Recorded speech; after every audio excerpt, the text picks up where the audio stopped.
The first shipment of 38 Abrams M1A2T tanks has arrived in Taiwan, marking a significant milestone in U.S.-Taiwan defense cooperation. The deployment of these tanks is seen as a strategic move to strengthen the country's defensive posture amid escalating regional tensions.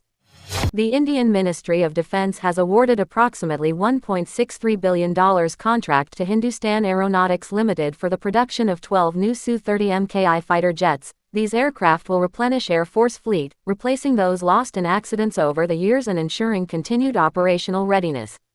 Ukraine's Ministry of Defense has approved operational use of Droid TW-12.7 robotic combat system equipped with a Browning machine gun. The robotic system has an operational range of approximately 14 kilometers and can destroy enemy targets at distances of up to 1,000 meters.